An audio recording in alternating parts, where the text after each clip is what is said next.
Brews and Banner Podcast. Brews and Banner Podcast. What up? Welcome to Brews and Banner Podcast. I'm your host, Rob G. And with me, as always, is the legendary Brew Crew. What up, fellas?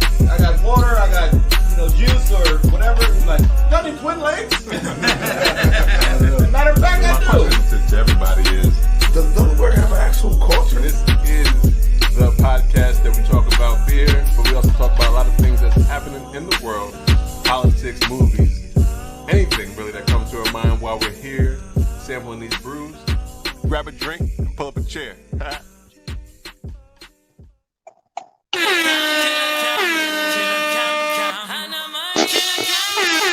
Really?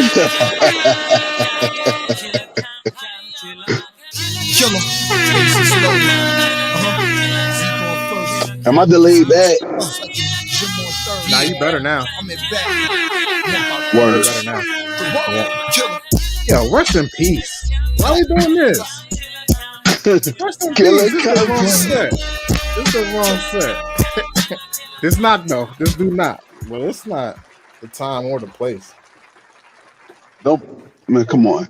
Well, because they got we roll with winners. got killed on the verses, I had to show my respect to him. So that's what I was doing. I feel you. That it makes sense now. It makes sense how I didn't understand at the beginning. Right. And actually that's one of my favorite Cameron songs. That thing do not. It's still not. It's probably my favorite Cameron song. Yeah. That's one of my favorite. It's one of my favorites still. That's all the way top for sure. Even though when somebody made fun of him, I don't know if y'all saw that, where he was saying was like, "Get him, Cam." He was like, "A gooby." I was like, "Yep, that is exactly kind of how Cameron sounds." He's like, "What the hell are you talking about, bro?" but somebody said it. Harlem was for the swags. That's why Dipset is cool because of the swag, and then Right had the lyrics. So that's why the Locks had more hits. That's just facts. Well, we knew that already. Yeah. It was just I don't know. Both of them agreed to do it together. They're going on tour. They're going on tour. Yeah. It was a good plug.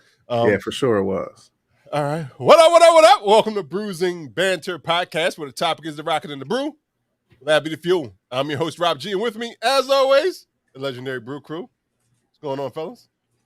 What is going on, everyone? How you guys doing this week? Hi. Good. We down the man today, Dev. Shout out to he had a birthday party to attend to. Shout out to his father. Happy 70th birthday. In reference to Dev, he would probably be doing this if he was on the show. Shout outs to Usher. Yesterday, if you're looking at this live, Usher had 8701 came out, and it was his 20th anniversary. 20th anniversary. It's one of the best albums. I know 20 years ago was crazy. This month of August 20 years ago was crazy too.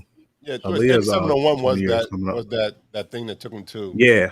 They that went on for about a year. They had a concert. They did a concert thing after. And then it went on for longer than a year because he led into to Confessions with that the next one, and that was 04. Right. So that boy was that song was on fire. Shout out to Chris Brown. Just because he a hater. Chris Brown was still listening to Usher. Listening to Usher wanted to be something when 8701 came out. So yeah, shout out to Chris Brown. I'm sure Usher will say the same. Okay.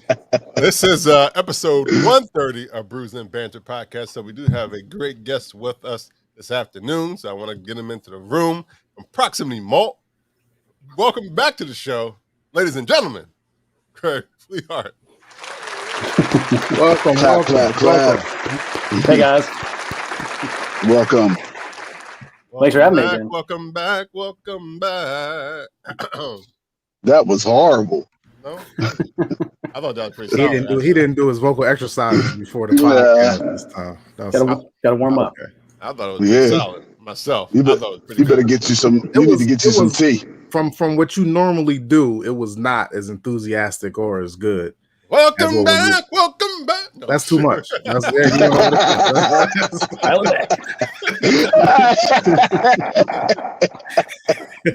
you somewhere in the middle there. That was even worse, actually. You could tell when you're trying. You could tell when you're trying real hard. I was just trying to bring it to another level. Oh, this is episode 130, and we do have a great guest with us this afternoon. Like I said, we got Greg Fleehart from Proximity Malt. But before we get into all that, we always need to know what people are drinking. So, what are we drinking today? Greg, what are you drinking today? I'm drinking one of my favorite breweries and one of my favorite customers ever.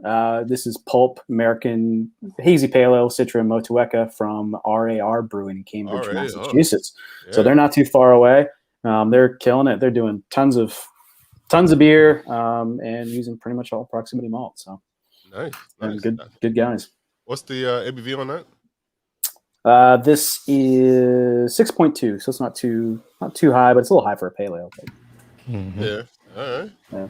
It's tasty. All right. Lou, what you drinking? I have a Elysian. It is right here. It is called the Salt and Seed Watermelon Goosey. Others like to pronounce it Gose or Goza. It looks. It's weird. I didn't think it was going to look this color. It's golden, but it does have a lot of hints of salt and watermelon in it. It's made with, it says here, keep the salt, hold the seeds. This Gose is 100% natural watermelon with kosher salt, bittered with Huell, that's Huell, melon, and Northern Bureau hops. Salt and seed dishes up a confounding pucker to the palate. I didn't pucker. It wasn't as sour or as I didn't do that, Elysian. But it's really good. It's 4% alcohol by volume. It came in the bottle, 12 ounces. I like it. For Gose or what is it? Goza, man. Yeah, Goza. Ever since I called it the other thing, it's for what this style of beer is called. It's a really good version of it. I enjoyed it. Yeah. All right. I'm gonna take just one though. I have just one though. Oh, just one. Okay. Yeah, just one. All right. I ain't drinking because I'm obviously driving. So. Driving? Okay. Please don't. Yeah, actually driving, but okay. I ain't actually driving, but I will be soon, so I can't be drinking. All right. Sounds good. I got a beer. Say that.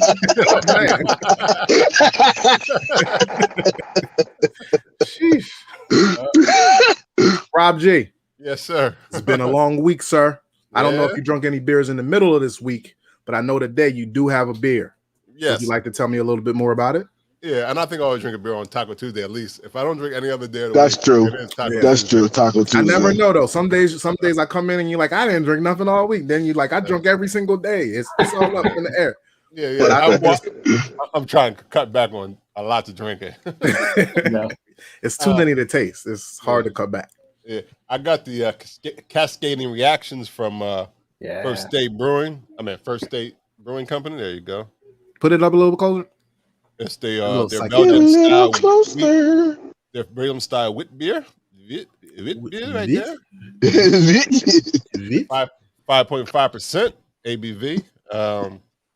You got the lemon drop hops, Amarillo, Citra, Hallertau. I don't know how you say that. Halitosis. That's right. You got halitosis in your beer. Wow, bacteria up in that thing. You don't want that up.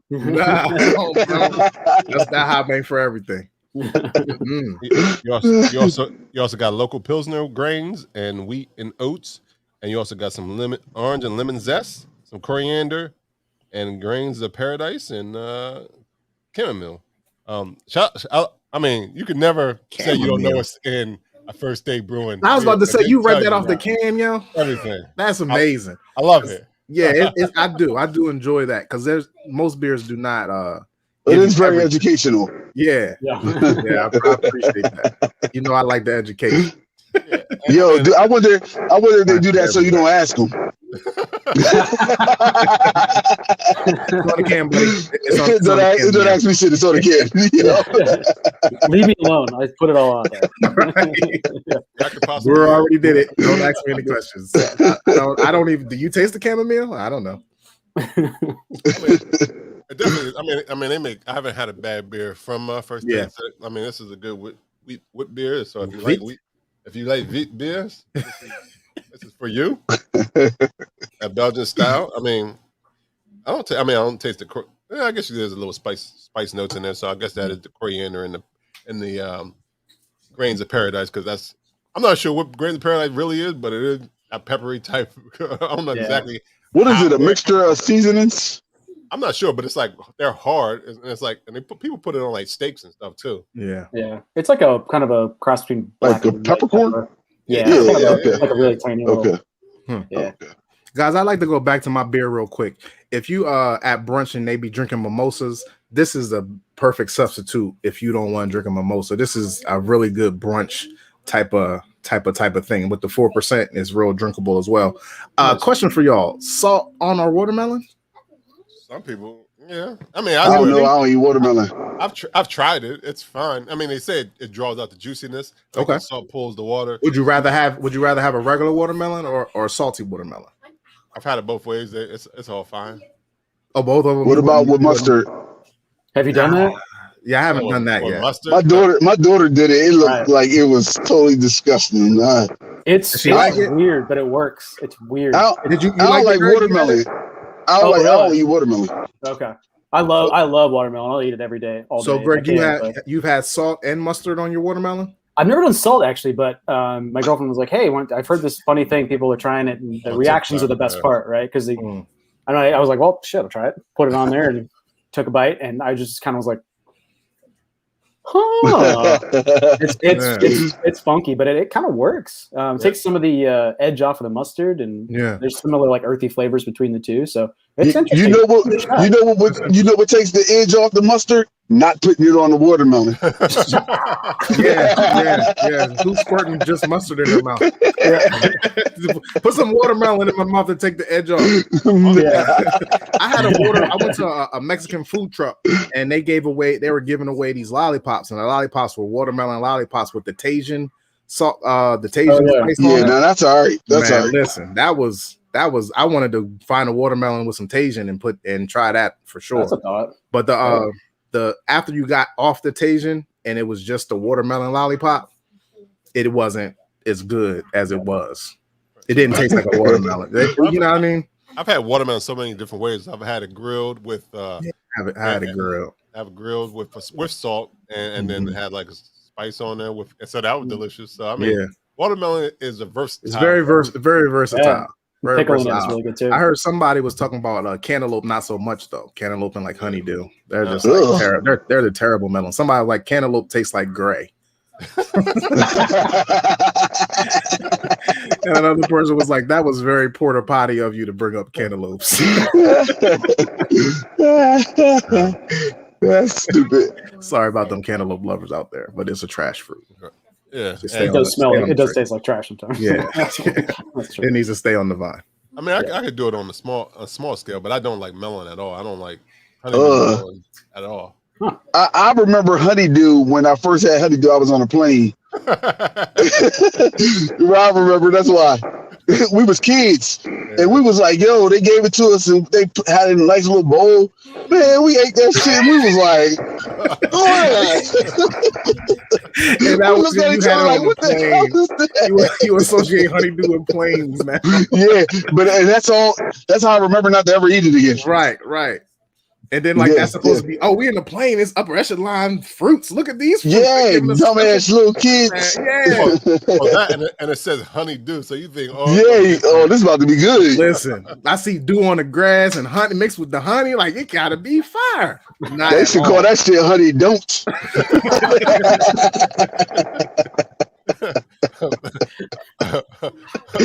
Okay. All right, well, we don't have Greg here to talk about watermelon. Thank God he ain't talking about cantaloupes and honeydews. He can talk about watermelons, though. He like them. I do like watermelon. We have a few puree on here before. This is Malt. We're good to go. He's gonna be like, our favorite is the honeydew melon. No, it's not. That's funny.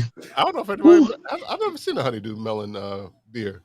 I'm sure it's out there. It's a reason. It's a reason. It tastes like gray. Nobody wants to drink gray. Well, I don't think it really has it has a bitterness, but I don't know if that would be a good beer. I don't know.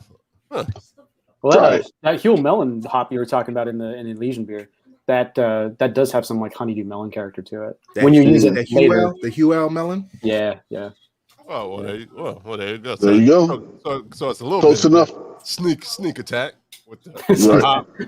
It probably is honeydew. It probably is honeydew melon, but they just didn't want to say it has the honey. Yeah. It's undercover. Just to get you to drink it, just so they can sell them. Melons. All right, well, we are here to talk about all things malt, and we got the man to do it for us here. So, Greg, the floor is yours to tell us all about Proximity Malt and what's all about malt. Yeah, well, I mean, you guys have probably drank the result of malt plenty, because it's the basis of every beer. So that's where we get, we get tons of that like malty sweetness, color from the beer, roastiness, toastiness, fullness of body, dextrins, like that all comes from malt. And then malt's essentially just sprouted grain that's been dried out. So it's on the very, very simplified version of it. And so that we get sugars from the malt, and then the malt the yeast eats the sugars and creates alcohol, CO2, and then other flavors, because yeast can produce a lot of different things too. So at the very basis of malt is just the sugars, providing the sugars, a lot of the flavors, textures, and colors to beer. And it's pretty much universal that it's in every beer. And it can be primarily it's from barley. 2-row barley is the biggest thing. And then it also comes from like millet. It can come from wheat. It can come from spelt, oats. And malting is just a process. So you can malt almost any grain. You can malt corn. You can malt all sorts of fun stuff. And some of them are easier to do than others.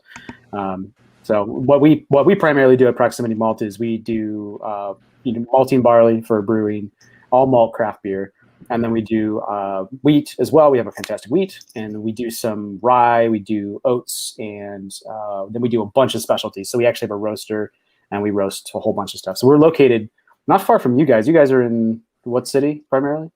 Delaware. Well, we're Wilmington, Newcastle. Newcastle County.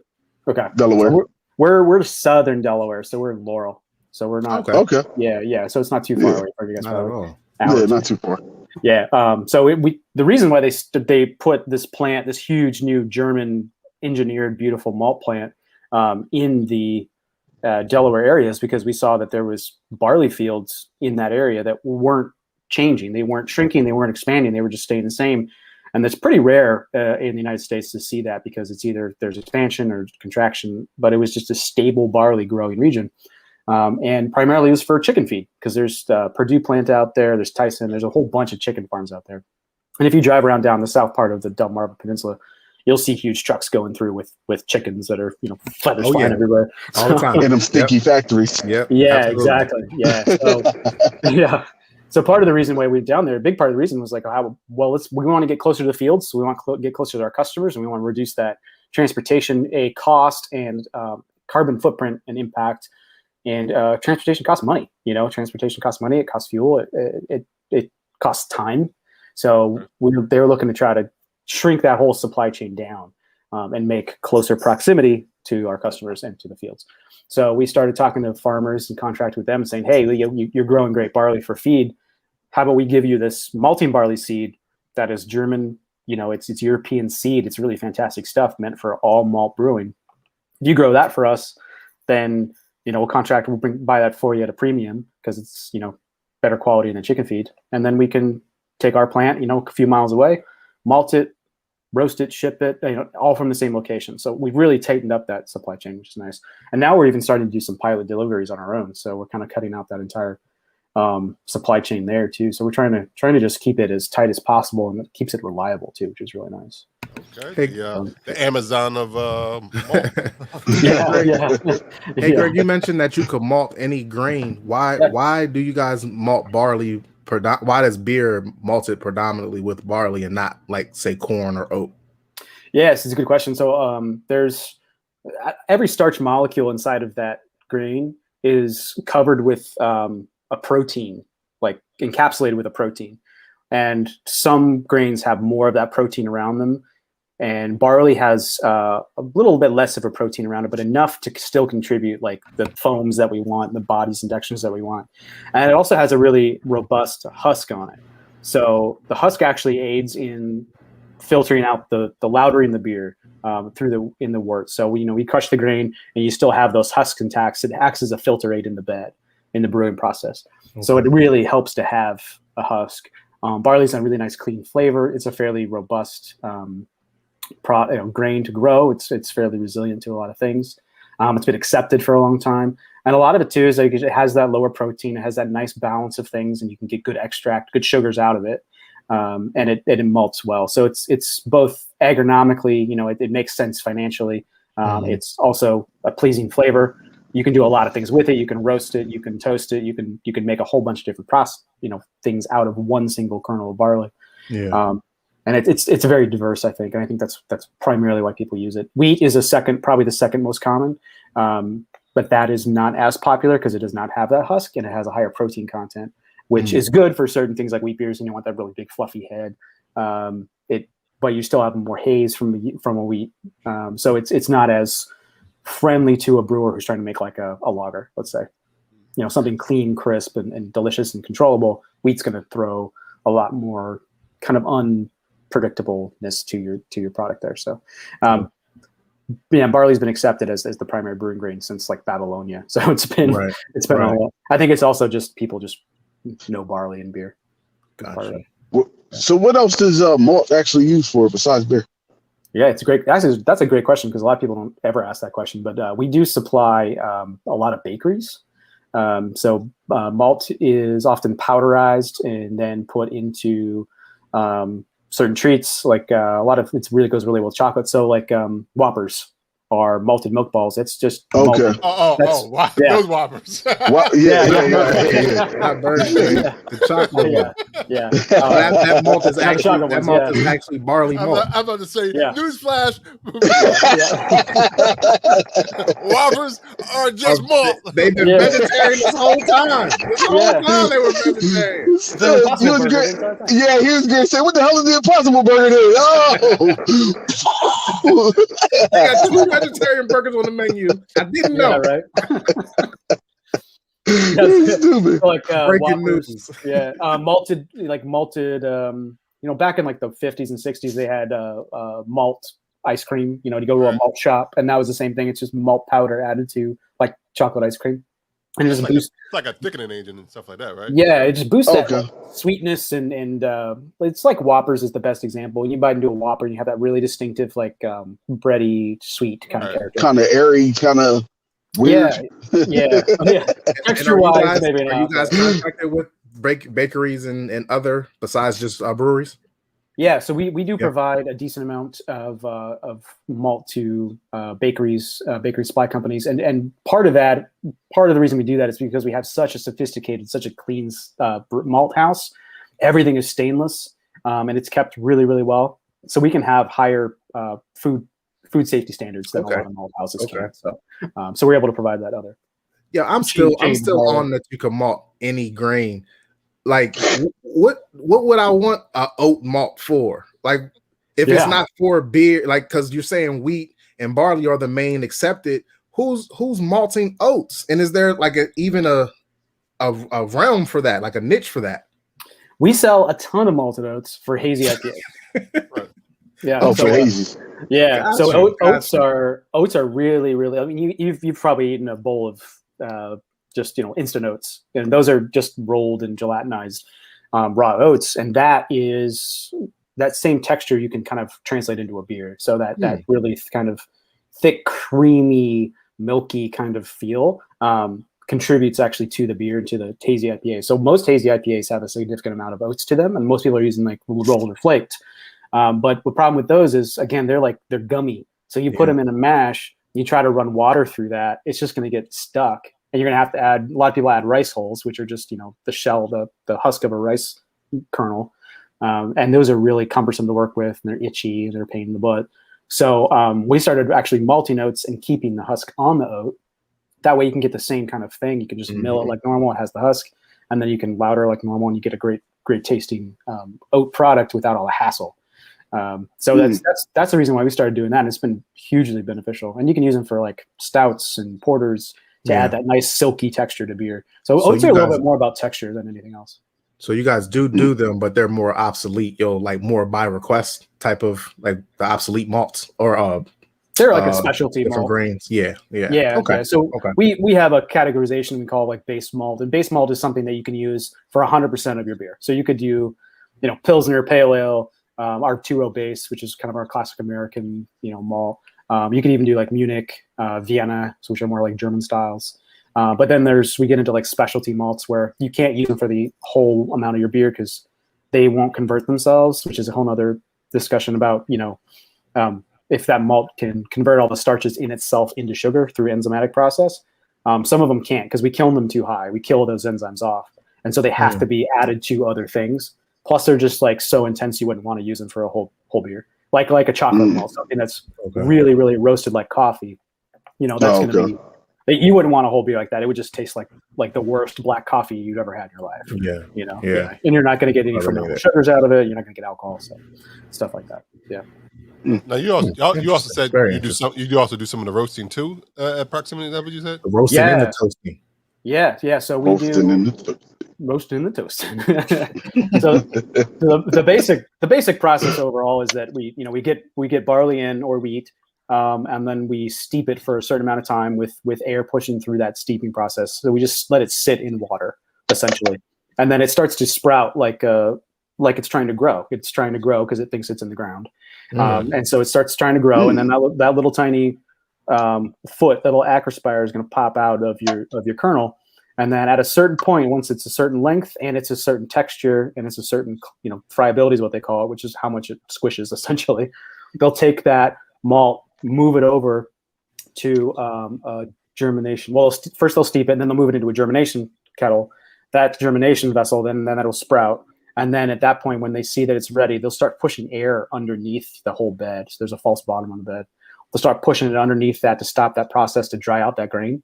And then once that moisture's out of that grain, they're going to start pushing the heat up and up and up and up. So sometimes it can get up to like 220 degrees in that kiln. And we've got guys going in there with no special protective equipment besides boots and checking. Why? Because they have to go check. I mean, why don't they PPE'd up? Why don't they don't have no protective gear on? Why? Yeah. Well, they're in as much as they can do because you can spend that much. You can spend a certain amount of time in that facility without really damaging yourself. Okay. So they're actually going in with sanitized boots and jumping into the grain, taking samples with a partner, obviously, and then they have safety protocols in place. Absolutely. And then they're coming out and then they're testing that grain and making sure it's where it needs to be. And they're saying, oh, it needs 5 more minutes, it needs 3 more minutes. So it's almost like cooking. They're really doing this by feel because it's agricultural product. Like we could get a bunch of truckloads of a grain in that is vastly different than the truckload before it. So we have to make sure that we're getting the same product at the end of the day with using the craft of these guys' skill to kind of when they jump into the oven and grab a sample and they test it, what are they testing for? Like they're testing. Are they like tasting it or like what's going on in the testing process? What's so funny? When they jump into the oven, they are jumping in. It's 212 degrees. They're not hanging out in the oven. And they jumping in, jump out. That's a hokey pokey right there. Yeah, in and out. Yeah.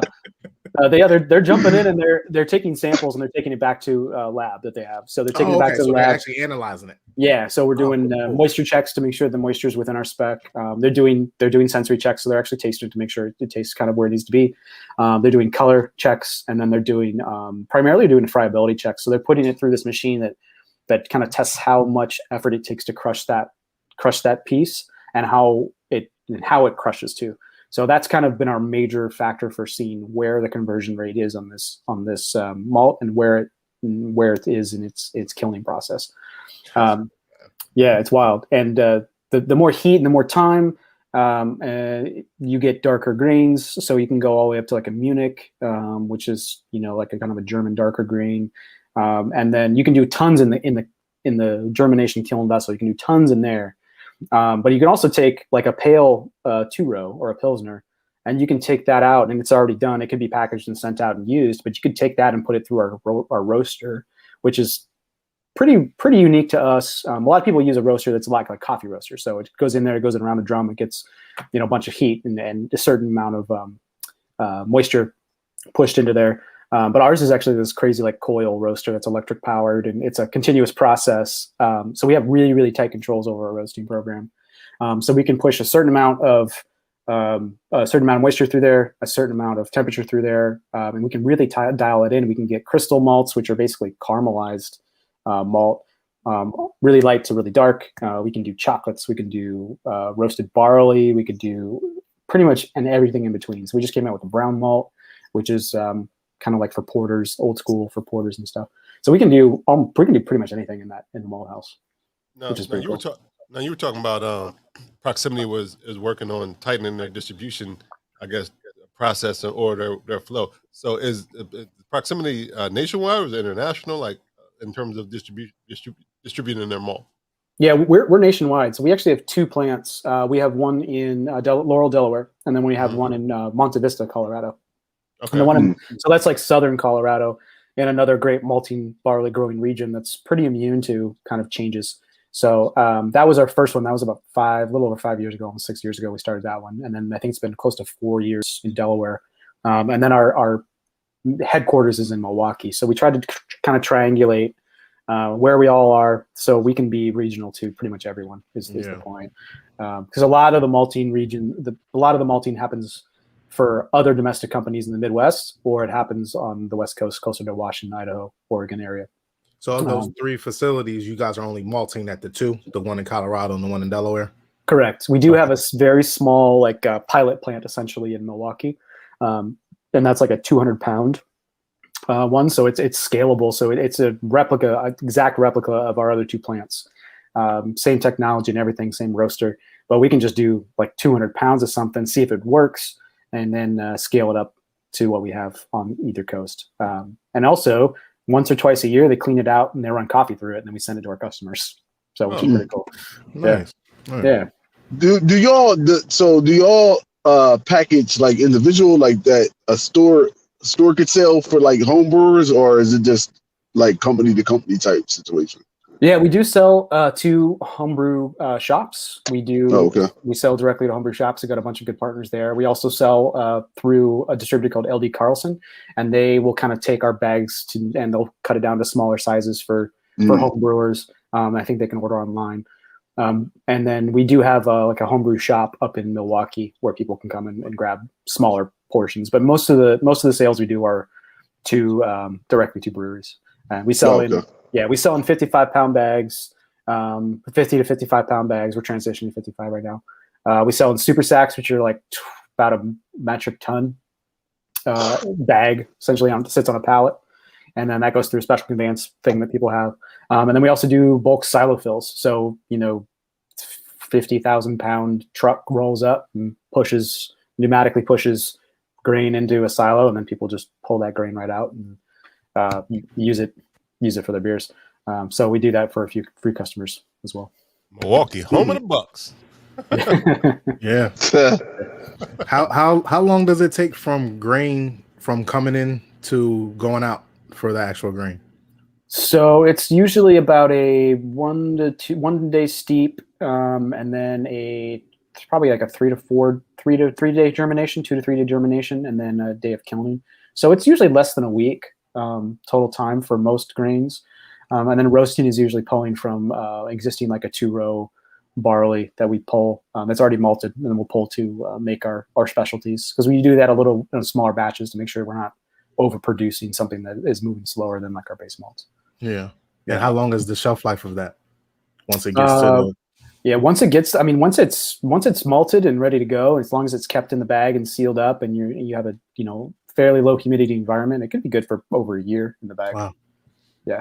I don't know if you know that question, but how do you know estimate how many pounds of malt you sell per year? Oh man, that's a great question. I know. So a lot. Our malting plants are both 204 metric tons. Just one batch. That's just one batch, and we're running probably 3 batches per week, I think. at our Delaware plant. I think we're doing probably 6 or 7 at the Colorado plant. So it's a lot. It's a lot of grain. Yeah, and we're one of the one of the smaller producers. Yeah, we're one of the smaller tons producers. Is just a whole nother math. Yeah, I think. Well, you said y'all one of the smaller producers. Yeah. Yeah, some of the big ones out in Pacific Northwest and Midwest, they're producing probably 20 times more than we're producing. Yeah, their quality's not better, not as good as yours though. Okay. Oh, well, it kind of depends what you're looking for. No, man, no. It's He's not. trying to help you out here, Craig. Craig's like, no. Everything's fair. Everything's all fair. Yeah. Well, we produce malt that's meant for the all malt craft brewer. So it's lower protein. It's more like a European style malt. So it's the American 2-row has become this beast of a kernel. It's like we don't use American developed kernels because they're too much for all malt craft brewer. So the American 2-row has been something that's been developed for the Miller Coors, the Budweisers, right. Even the Yinlings that need this crazy amount of enzymes. They need a crazy amount of free amino nitrogen. They need proteins because 70+% of their beer is going to be, a syrup or a rice or a corn, which doesn't have any nutrients for the yeast. So they need something with tons of nutrients for that small 30% to really carry over through the entire beer so they can have a decent fermentation. So we just can't do that. We had a huge, probably one of the biggest independent brewers. It's a big lager house. They came to us one time. We're like, hey, we need 7 full truckloads, which was basically going to be like 7 batches of malt. Huge for us. We're like, hey, we need this. We're in a pinch. We really need it. And we need this certain spec. And we couldn't sell them any malt because our malt was too much for the craft all malt brewer. We couldn't get them this crazy high spec that they needed because we just haven't designed our malt house to do that. We haven't sourced the grain to make that happen. So that's a story I like to tell because it really shows that we could have made malt for those guys and made money, but we decided to do something very different and make sure that craft brewers like First State could get a fantastic all malt craft malt for what they're trying to do. Yeah. Now I know you kind of pointed to your hat when you said close to stuff because of proximity, but is that what proximity is really? Is that what the main purpose of the name is? That we're close. We're in your backyard.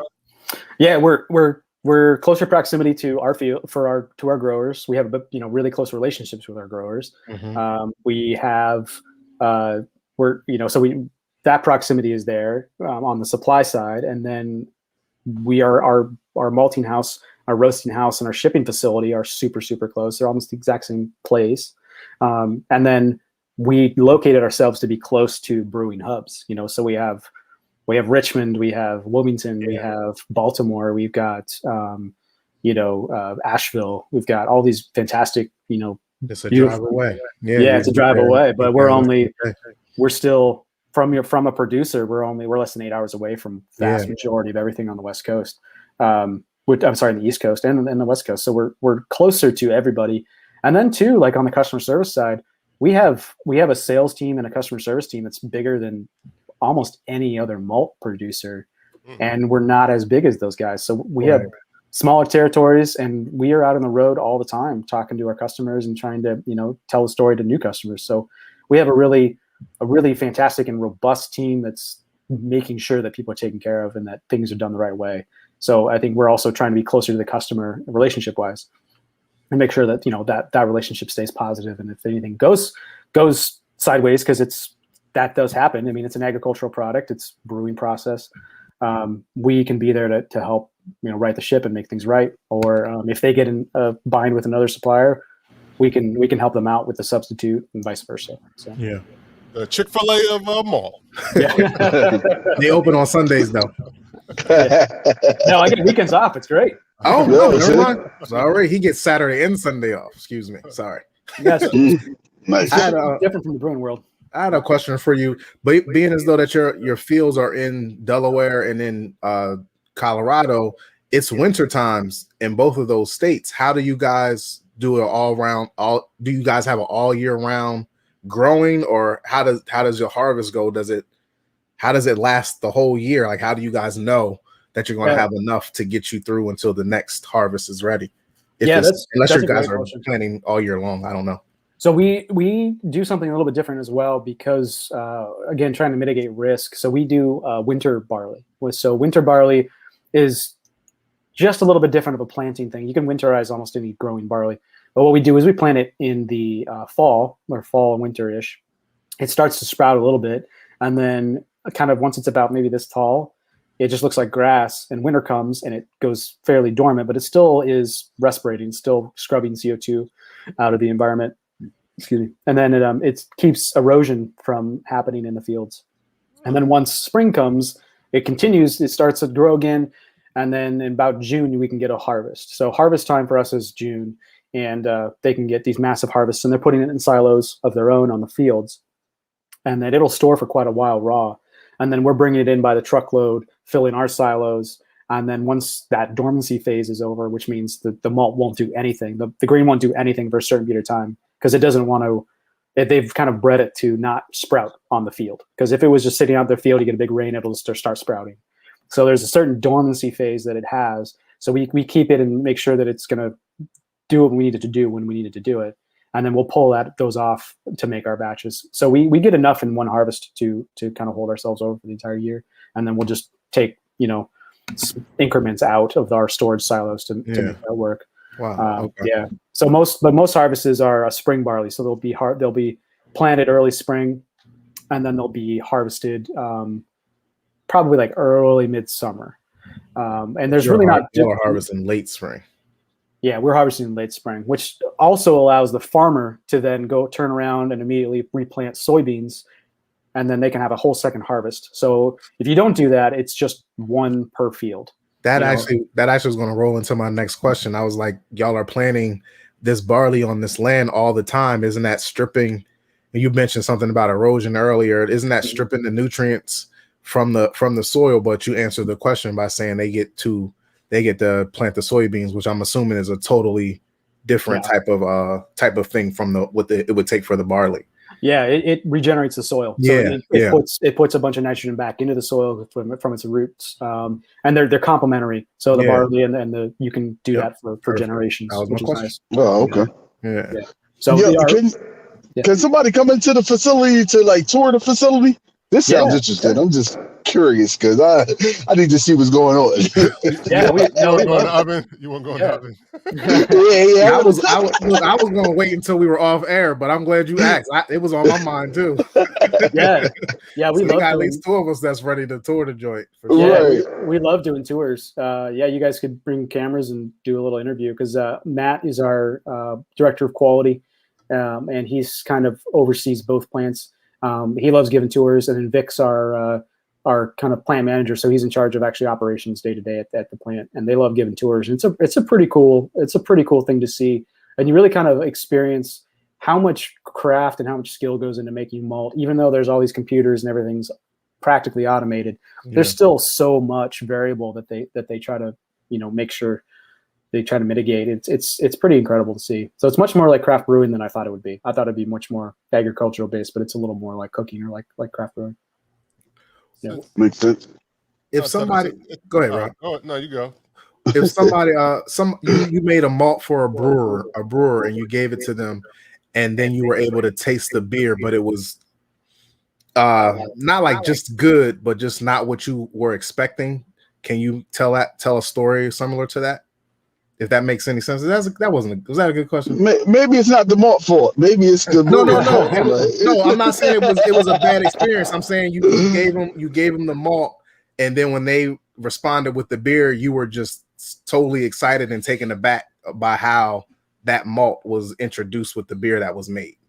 Not a bad experience, a good experience. Yeah, I've got a really good story about that actually. So a good friend of mine, Aaron, is the owner of Wasserhund Brewing Company down in Virginia Beach, and they do a lot of German style beers. So he's a fanatic for German style beers, and I'd had a lot of like German Bavarian style Hefeweizens that I thought were fine, that were good, but none that I thought were really like true to the original Bavarian ones that I'd had.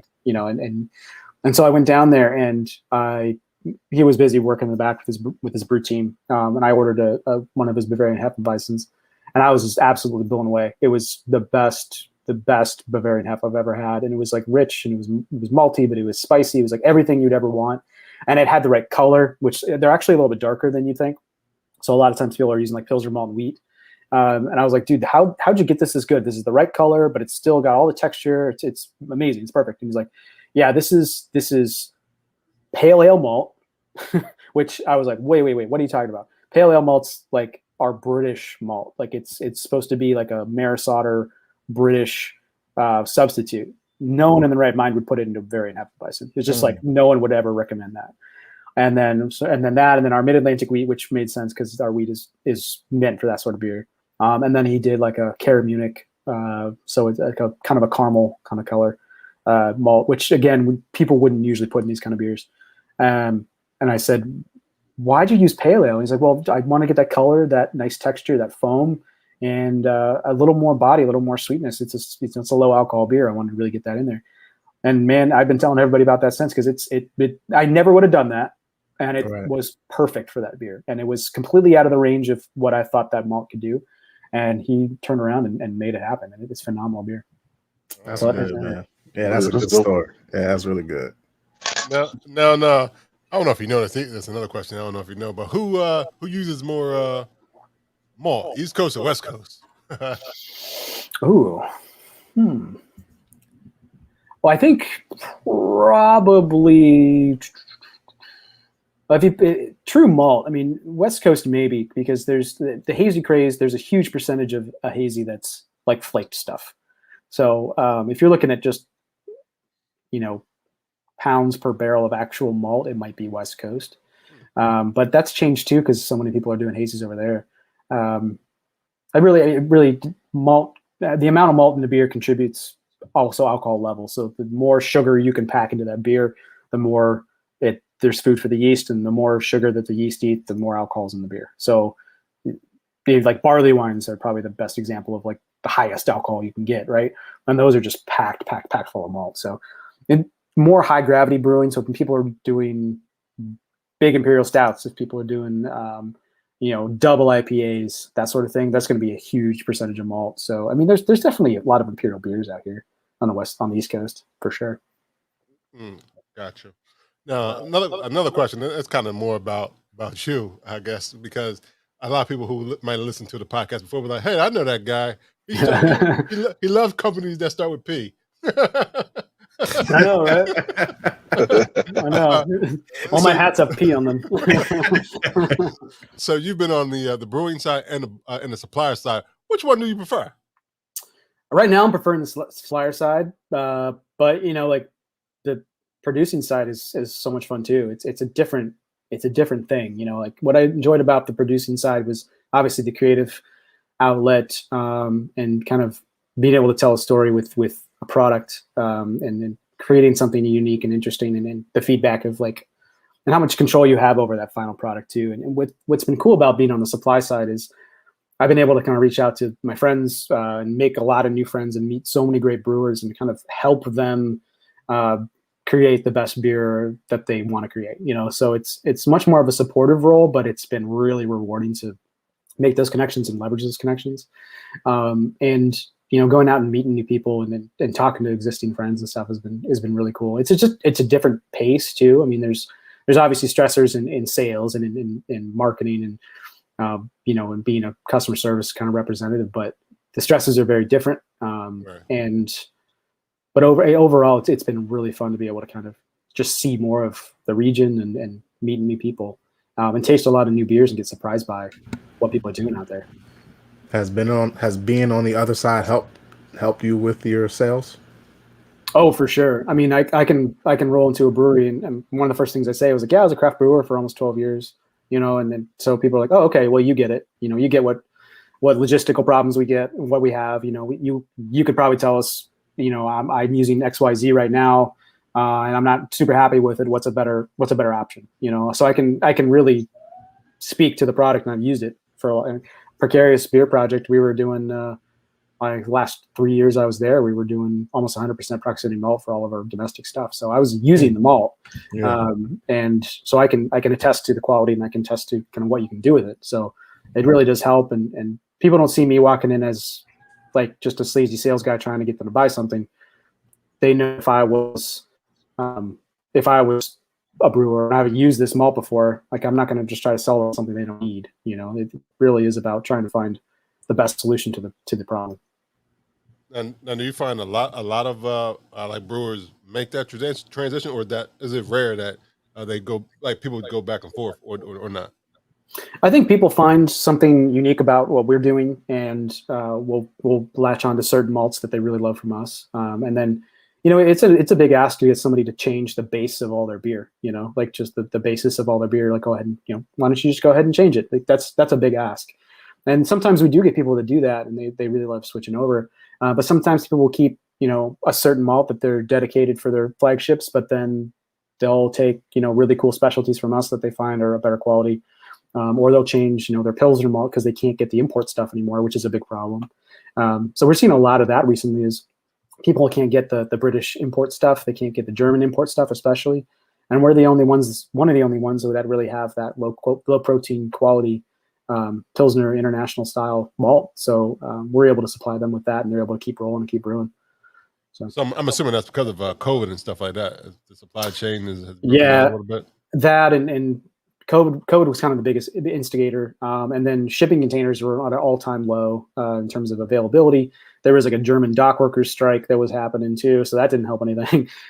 So it was just kind of a perfect storm, and the demand for a lot of these import malts are so up that these are guys that have small footprints. They can't keep up. Their just demand's too high. Their supply's low, and they can't get any more malt, raw barley in, so they can't produce more. And then some people are just kind of getting fed up with the idea of not being able to have what they need every day. So they're switching to a local supplier who can actually supply them with what they need when they need it. Who's in proximity to them. Exactly. Hey. You get it. I'll be here all night, guys. I'll be here all night. Horrible. I lost my question. That's what I forget for doing that joke.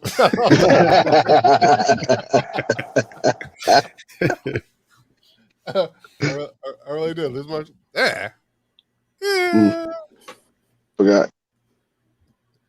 So there probably was a horrible joke behind it. So no, actually, I guess it's more about like how many accounts do you think you say you have now on the West Coast at the East Coast that use proximity malt? Like how many breweries? We're probably sitting close to 200 accounts, I think, on the East Coast. So I have probably about 100 of those, is my guess.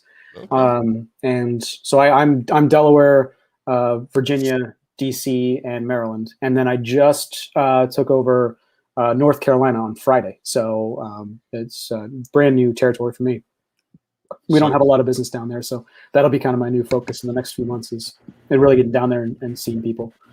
Okay, so your spots are starting to multiply. Hey. Oh my gosh, what is happening? That was solid. I like that. The dad jokes are rampant. Happy Father's Day, everyone. That last one was barely a joke. This is horrible. We got to stop.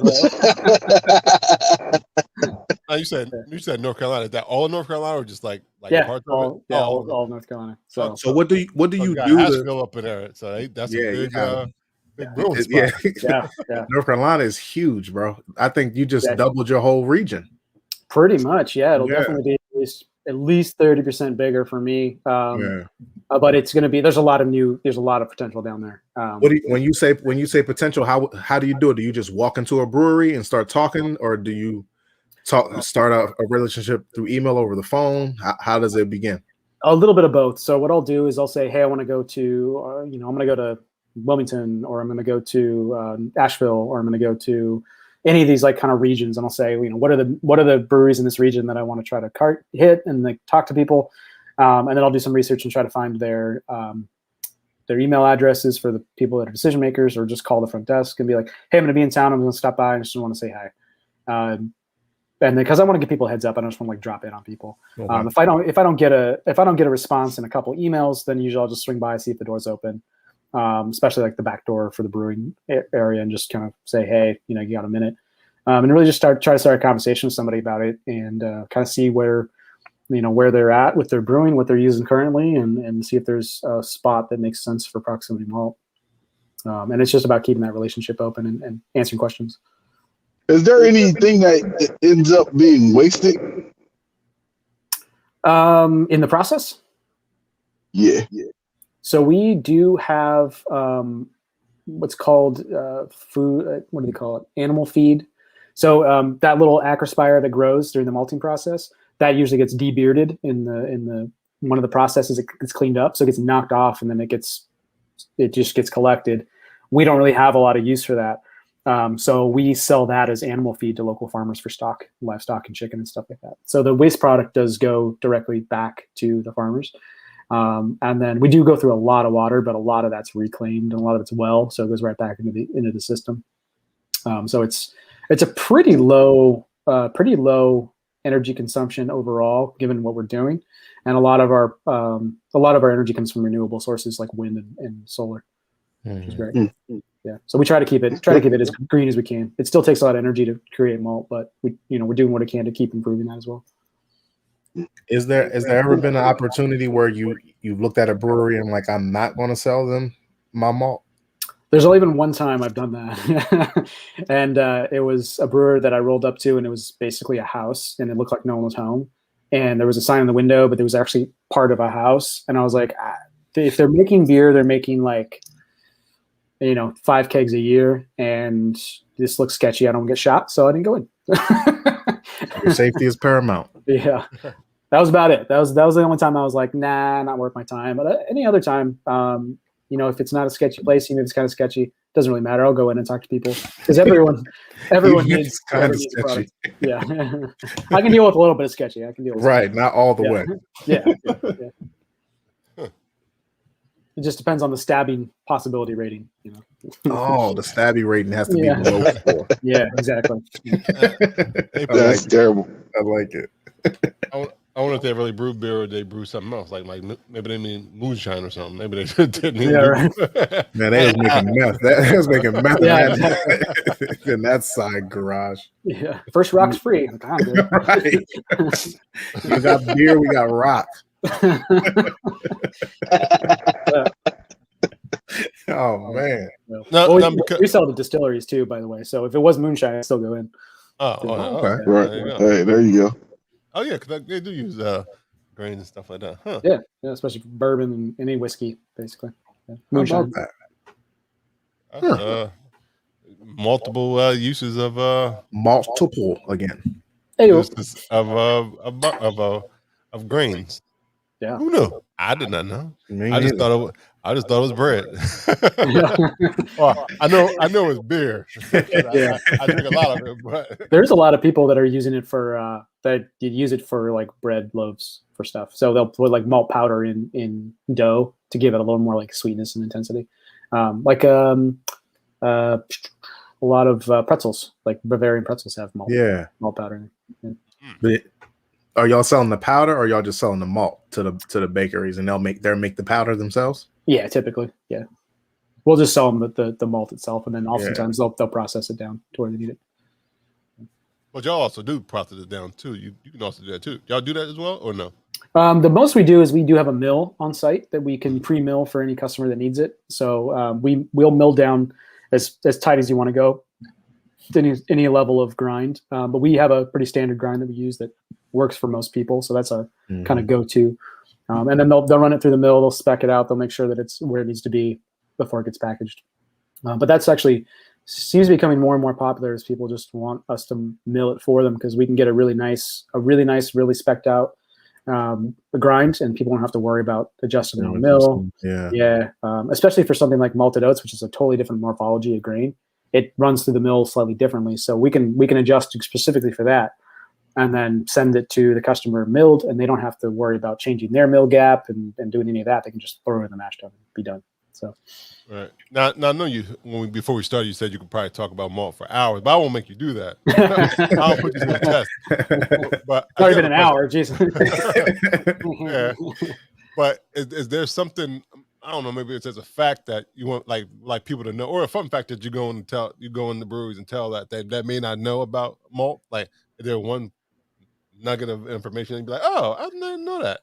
I think the biggest thing that I'm trying to educate people on that I've learned is that I guess maybe two big things. The biggest thing for me is like, just because the malt comes from Europe doesn't mean that it's the best malt for what you're trying to do. There's a lot of people that believe, and I to be honest, I believe this for a long time too, that malt from a certain source is magic. So I can't tell you, I've had more bad beers with fantastic malt than I've had good beers with bad malt. Like, I've had really good beers with mediocre malt because people know what they're doing and know how to work with that. And I've had terrible beers with really fantastic malt because people don't know how to make beer the right way. So it's not going to fix any problems. You have to make, in order to make the best beer possible, you have to have fantastic malt and really phenomenal process all the way through. Right. They always say it's not the equipment, but it's the user. Yeah, exactly. Yeah. That's true. I mean, I've been to breweries where they're serving beer out of a kegerator, and it's like a Keyser. It's like a homebrew shop basically, and they're making some of the best beer I've ever had. You know, I've been to this little house that's on a farm, a hop farm, and there's Mountain Valley Brewing, and they made some of the best beer I've ever had in years, and they're brewing on this like Frankenstein little system that they put together. So it's really about how you use it and how knowledgeable you are about it. But you do have to have great malt. We can still provide everything you need in a great malt. And also, people are on this weird like kick where everyone's looking for the lowest possible color in malt. So they're looking for the lightest color malt possible. What the problem with that from a malting perspective is color drives flavor. The lower the color, the less flavor you have. Mhm. And actually color is indicative of kiln time and temperature. And if you don't kiln that malt or get a certain temperature, you're actually going to leave behind a bunch of stuff you don't want, like these weird grassy vegetal characters, these volatiles that you don't want in your beer. So it's this race to get this low color, but reality is that color drives flavor, and color is better for your beer and better for the consumer.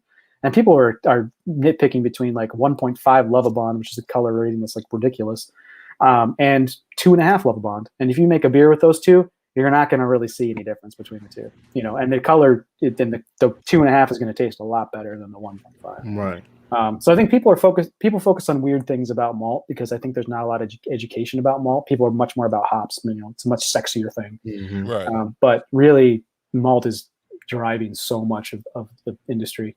Right. Well, it's because it's like the base of the. It's the basis of everything. And it's like with the hops, like you could just take the hops off the plant and throw them in. Where like you yeah, right. But it's like a process to make the malt is not. You can't just throw the wheat or the 2-row into the mash, Can you make a beer with just hops? I don't think you can make a beer with just hops. No, you can't. It'd be hop water, right? It'd be yeah. And you can make a beer with like hardly any hops at all. You can make a phenomenal beer like a Helles or a Munich Dunkel has hardly any hops at all, but it's all about the malt. It's all about the malt and the fermentation profile. Same with a lot of Belgian style beer. It's all about the malt, fermentation, the yeast. So that's what's nice about those. And you got all these crazy names for hops, and with the malt, like how many different names for malts do you have? Is it just malt? Like barley malt? So this is our product guide. Oh, nope, never mind. Oh, this is basically right over here. This is a list of malts. Okay. So this is like kind of our base. This is going through some of our more interesting kind of base stuff, our wheat, and then we get into like some the European style stuff, rye, oats, and then these are all like the specialty crystals, roasts, chocolates, all that sort of stuff, and then like specialty ryes, barleys, and then we don't actually make any of these, but we just have them as a convenience to our customers. So our flaked barley and flaked oats and sugars and stuff like that. Okay. So we have you have a vast menu. Yeah, whatever they actually need. It seems like I don't know what they would need, but I feel like you have it. Yeah, Shout out to the 302 area code, though. Yeah, always representing. We stay representing, man. Yeah, for sure. Yeah, You're Delawarean now. Yeah, you're president from Delaware. Yeah, my phone says Delaware. My license plate says Delaware because it's a company car. So there you go. He changed once you change your phone number, it's real. Yeah, exactly. Yep. So have you? I mean, have you drinking more? I guess in a week, because now that you're on a different side, have you drunk more beer as a brewer or as a supplier now? Because you got to go to all these other breweries now. Probably more as a supplier. Yeah, probably definitely a lot more different beers because I'll go like when I went up to First State to just say hi to those guys, they sent me with like a case of beer, and like RAR always sends me with like at least a case of beer, and Burley Oak and like all these guys, they'll just like say, "Oh yeah, thanks for stopping by, good to see you," and they'll just hand me like a case of stuff they're excited about. And it's one of my philosophies. They ask me, "You want some beer?" I'll say, it's my only philosophy is I'll never say no to beer. So we actually ended up having to buy a second like fridge for all the beer that I got from keep getting. And That's awesome. Give it away to people and bring it to other accounts and stuff like that. So it's been pretty cool to see kind of what people are doing with beer. On Greg is a one-man beer share. Pretty much, man. Get tons of it. I was going to ask my other question, but now it's probably like, why? Because I was going to ask because now you said you're off on weekends. Do you homebrew? I'm like, but now I know why, because you get all this beer. I was going to ask him that though. Like, do you still have that bug to brew? Well, funny you should mention that. I actually started a side project with some friends of mine down in Virginia Beach. So I came up with this brand that I've been kind of rolling around in my head, and so they're going to contract brew it for me. And we're doing our first batch on Tuesday. So the idea is like, you go out to the grocery store and let's say you're like really in the mood for something kind of festive and interesting, and a Belgian style beer. Like I love Belgian style beer. It's one of my big favorite things. So like a Belgian Golden Strong, like a Duvel or a Fin du Monde or like a triple, something like that. It's so hard to get a fresh version of that beer. Like it's so hard to get a beer off the shelf that you're going to pay $20 for a 4-pack. That is going to taste like you want it to taste. And I took a trip to Belgium and was just blown away by the quality and how fresh and how like vibrant these beers were. So the idea is we're going to make this Belgian Golden Strong Ale that's in a 4-pack, 100% U.S. proximity ingredients, 100% U.S. grown hops, U.S. Local lease supplier, but it's going to taste like a delicious, fresh imported Belgian beer. And it's going to be less money per 4-pack than you're going to pay for an import that you're not sure if it's going to be fresh or not.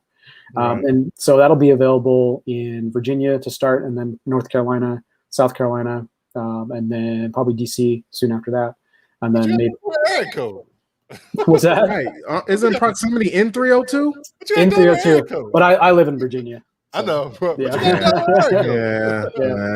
License plate. You got a Delaware phone number. I know. Delawarean. You were a Delawarean until you just said that. Well, I'll go to Delaware soon. It's just brewing in one state and transferring to another state. We're teasing, man. Yeah. Delaware is some really good markets. How do you as far as the freshness? Because you said it's hard to find it on the shelves. It's fresh. Is that part of what you're trying to do, or you just want it to be an American so you couldn't get it fresher than normal? Or like, do you want them to pull it off the shelves at a certain time? How do you want it to go? So it's a double-edged sword because we're designing this beer to be able to sit warm on these shelves for a long period of time. So it is, and still be fresher than the imported versions. Because the imported versions are going to come over warm on a ship, and they're going to take weeks to a month to get there. And then they're going to sit in a warehouse at a distributor, and then they're going to go out to another distributor, and then they're going to go to the retailer who's going to sit there. Months. Months. So we have great distribution partners who are going to take it and deliver it same day practically. And then so the only really wait time is going to be on the shelf waiting to be picked up. So it's going to be a lot shorter supply chain there. And we're doing it in smaller batches. We're just doing 20-barrel batches every probably month or two. So it'll be want it. You gonna make them want it. Yeah, exactly. So it'll be a small amount, but it'll be enough to hopefully to supply the demand. So you can always you'll always be able to go to Kroger. You'll always be able to go to Total Wine or Wegmans and find local bottle shop and find it and always be there, and it's always going to be reliable. So that's the point there. Oh, so this is more than a project. This is just another business. It's a business, yeah. He said, "I got a little something." Is it? Well, we Is got it all this distribution. right? He said 4 states in a district. Right. Is it? Are you just going with your favorite styles that are the European more styles that you can't? Are you just trying to? It seems like you're. I don't know. I want to put more words in your mouth about the business that you're embarking on, but it seems like you love European and Belgian style beers, but it takes so long to get them and when you get them, they don't taste like they did when you were in Belgium, and you're trying to produce that in America. Exactly. Yeah. So we're gonna. I like it. Yeah. So you want to do more than just the golden. Yeah, so it's going to be as simple as we can make it. So the max amount of products we'll ever have is probably 4, but most likely 3. So we're going to do so the Belgian, Belgian Golden Strong is going to be available spring, spring through the end of summer, and then fall winter is going to be like a Belgian dark kind of idea. So it'll be like 8.5%, a little more like color and toast and roast to it. So that'll be a little more like a Chimay Blue kind of idea. And then we're thinking about probably for spring, summer as well, maybe next year doing like a Belgian blonde in cans. So the reason why we're doing bottles is I think there's a value proposition with a higher gravity beer being in bottles versus cans, especially on the Belgian side. Like if you saw 8% Belgian beer in a can like this, it might kind of weird you out. It would for me at least. I don't think there's the value in the can as much. For IPAs and stuff like that, it makes a lot of sense. But for me, bottles made a lot more sense. And also there's a can shortage right now. So trying to get cans and start a new venture with cans would be a disaster. Yeah. So we're going with something that's a little more sustainable and a little easier to find. So bottles made a lot of sense for us. And plus 4-pack, like it's a 8%, it's going to be an 8% Golden Strong. Like you don't want to drink a 6-pack of that necessarily. So a 4-pack is a nice amount. And then we can also make a nice price point for that 4-pack. So that's kind of the reason behind what we're doing there. And then we also want to make sure that it's competitive and very competitive with the import brands in terms of price. Mm-hmm. So I don't know if you said it, since I guess it has distribution, and you said you were going on Tuesday, you said? Does it have a name? Yeah, it's called Float Fermentations. Oh yeah. It's on your page now, I think about it. Yeah. So Float Fermentations, and we will have the Belgian Golden Strong is called 8, just the number 8 in the Belgian tradition of the kind of Trappist tradition of just calling it a number. Yeah. And then just trying to keep things as simple, as streamlined as possible, and then the Belgian Dark Strong will be a 12. And then if we do the blonde, it'll be a 6. Yeah. So, and that'll be in like 12-ounce 6-pack cans for floating down the river, a 6% beer. Is it when you put the numbers on it, that's the percentage? That's the ABV? So traditionally with the Trappist style stuff, they were actually 8, 10, 12. That all corresponded with a gravity system. So it was like how much sugar was in the beer to start before fermentation. And then it kind of morphed into a little bit more of just like a moniker. So just a name for kind of a certain style range, essentially, or rough strength. So we're using it kind of as a moniker for like the strength of the beers roughly, and kind of the stages. So most like 8 and 10s in the Belgian tradition are kind of more in the triple Golden Strong kind of arena.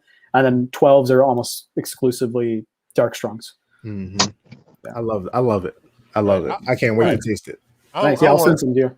I don't want to say, never mind. Appreciate that. Yeah. We'll send you our address. Yeah, sounds good. Yeah. I was about to say, I don't know if anybody know, but I love Belgian beers, but just go out, just be who you are, man. Can we have some beer, please? It sounds good. Absolutely. Yeah. And you guys are the first place I've announced it officially. So hey.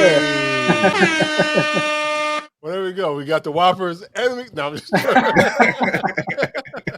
say the name one more time. I know it's Float Fermentation. That what you said? Yeah, Float Fermentations. And so we're going to start putting stuff on Instagram and Facebook soon. Float Fermentations. And you'll start seeing announcements and some media from us and some pictures. And our graphics and all that sort of stuff. So where it's going to be lean, we're not going to have a whole lot of merch available. Maybe might do some hats and some shirts and stuff like that. But it's going to be just about getting good beer out to the right places so you can have the beer that you want to have. You know? Right, he came. Awesome. He came back with that 4-5. So yes, Lou, he does still have the brewery bug. Yes, absolutely. Yeah, absolutely. He's like, I'm not going to do it, but you know what? I'm going to do it. Yeah, exactly. That's good, man. You can't get rid of the bug. Can't get rid of the bug. Yeah. All right. Any more questions for Greg about all things malt? I think I learned a lot about malt that I did not know. I hope the fans did too. I learned a lot as well. Thanks. Yeah. Well, if anybody needs wants to hold me serious about the malt, greg.f@proximitymalt.com, or you can just go to our website and you can look me up, proximitymalt.com. Happy to answer any and all questions. Homebrewers, curious people, professional brewers, anybody who wants to give me a shout, I'm happy to answer any and all questions. So. Quick question: if a home brewer did reach out to you or Proximity to try to get some malts individually, would you direct them to actual local distribution place, or would you guys be able to give them enough for however many barrels they were looking for? So we can, especially in the Delmarva area. So if you're a home brewer and you're looking for malt, we can sell directly to you, and you can come pick up from our warehouse. But we do sell in 50 to 55 pound bags. So it's a lot, but typically, I mean, you're looking at a significant savings if you're going to just buy a direct, bag of Pilsner or whatever from us. That's good that y'all are allow that's actually able to do. Y'all are able to do that. Yeah, another perk for living in Delaware. Another perk. Oh, that's because it's in Delaware. Is that why? Well, no, because he said if you're close to it, you can.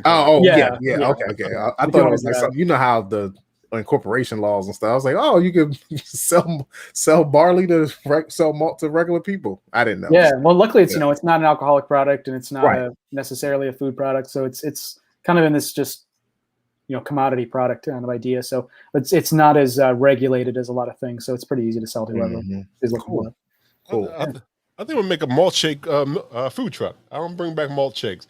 There you go. They don't make malted shakes anymore. They don't make malt shakes at all. We had the charcoal pit. Not since the charcoal pit closed down have I had even heard of a malt shake anywhere. The charcoal pit closed down? No, maybe there's like one open. There may be like a couple, but there used to be like 15 of them. This one right here on 202 is still open. That's still rocking. Okay. Yeah, the one over by Goldie Beacom is shut down, and there's another one that used to be on Kirkwood Highway that's not there anymore. All right, because I'm sure this is the original one on 202 because I had Joe Biden and Barack Obama came there back in the day. Oh, so they may may be a historical site. They may never close. Right. Yeah. All right. Any more? Oh well, he already told how people can find him and reach him. He already did my job. He know the process. He's been here before. Yeah. Not a pitch. Right. Well, he is in sales for sure, so he already know. Always closing. Right. Oh yeah.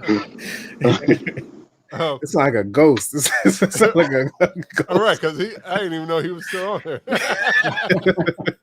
I can hear Who, me? You. It's like a disembodiment. All right, Lou, how can they find you? We already know how to find Greg because he just told us about all the good projects he's working on. Float fermentations. Float on. And how about you, Lou? I'm on them Instagrams, Lou Belgium. All right. Yo. You can find me at I am 302 Yoda on Instagram. Oh, you forgot? You forgot who you are? I am. When he becomes a ghost, he loses his memory. And you can find Brews and Banter Podcast on Instagram, Facebook, and Twitter. You can listen to the podcast on Apple Podcasts, Google Podcasts, anywhere you listen to podcasts. You can even say, "Hey Alexa, play Brews and Banter," because we are on Amazon Music as well. If you want to follow me, Rob G, there it is. Rob Stay Bruising. Right there. There I am. If you didn't know. And remember to smash that like button on Facebook and Instagram and YouTube. Yo, man, we need more follows and more subscribers. Right. I'm putting it out there. Get out there and hit the subscribe button. Hit a like or something, guys. Rate and review, because that always helps if you want to see. That works too. Do all good stuff, and make sure you download. If you want to see the merch, you can go to www.brewsandbanter. You can buy the merch. I don't have it on right now, but so I don't know why I'm showing you the shirt. I don't have it on. But it does say, what are you drinking today, fellas? So it is. Oh, that's merch. That's definitely merch. Yeah. That's definitely merch. That's trademarked. Maybe. Right. Maybe. I don't think it is, but no. Okay. Yeah. It is now. Yeah. It's trademarked as of today. By the time you hear it, it is. Greg, thank you very much, Greg. Appreciate you. Yeah, thanks for having me, guys. I want to thank Greg again for coming on. This is episode 130 of Brews and Banter Podcast.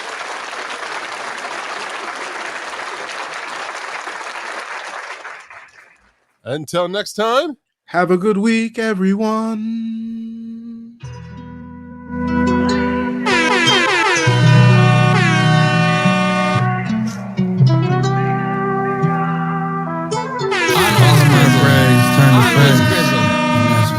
All my brags turn to facts. All my hundreds turn to racks. All my ladies turn to snacks. SUVs black on black. SUVs black on black.